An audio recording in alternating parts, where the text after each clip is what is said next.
আসসালামু আলাইকুম সুধী দর্শক, আমি ডক্টর মোহাম্মদ হোসেন, যুক্তরাষ্ট্রের নিউ ইয়র্ক থেকে।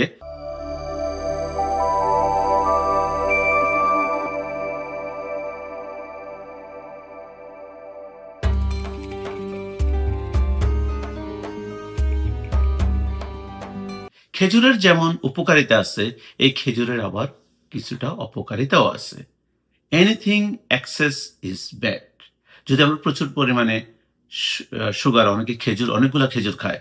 প্রতিদিন যদি আমরা প্রচুর পরিমাণে সুগার খাই, তাহলে যাদের ডায়াবেটিস আছে তাদের কথা চিন্তা করেন। তাদের সুগার এমনিতেই হাই। তারপরে যদি সে প্রচুর সুগার খায়, ডেটস অনেকগুলা খায় প্রতিদিন, তাহলে তো তার সুগার এমনিই বাড়তে থাকবে। আর সুগার বাড়লে কি হবে? তার ওজনও বাড়তে থাকবে।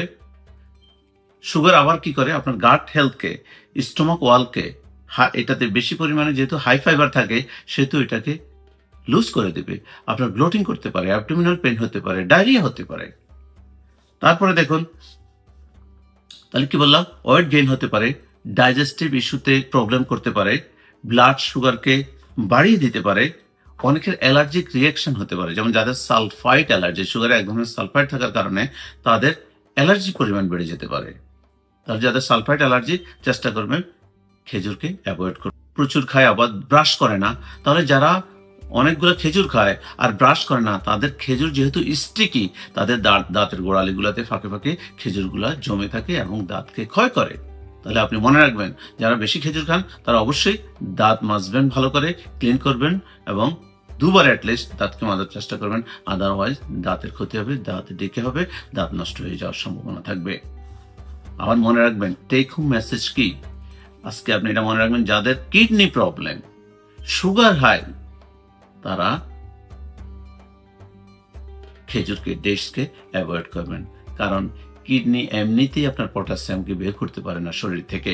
আর যদি আপনি আরো খেজুর খান, আরো পটাশিয়াম বাড়িয়ে দেন, তাহলে আপনার শরীরে পটাশিয়াম বাড়তেই থাকবে। আর এই পটাশিয়াম হার্টের জন্য খারাপ, আপনার প্রেশারের জন্য খারাপ, হার্টকে অ্যারিথমিয়া করতে পারে, হার্ট অ্যাটাক হতে পারে। সুতরাং যাদের কিডনি প্রবলেম আছে তারা অবশ্যই খেজুর খেতে ডাক্তারের পরামর্শ নিন। আর মনে রাখবেন, নর্মালি রেকমেন্ডেশন হচ্ছে যাদের শরীর হেলদি থাকে, ভালো, সুগার হাই না, কিডনি ভালো আছে, তারা অ্যাটলিস্ট 2 থেকে 3টা খেজুর পার ডে নিতে পারবেন। কোনো প্রবলেম হওয়ার কথা না। ভালো থাকবেন, সুস্থ থাকবেন। শীঘ্রই দেখা হবে। ডক্টর মোহাম্মদ হোসেন, যুক্তরাষ্ট্রের নিউ ইয়র্ক থেকে। আল্লাহ হাফিজ।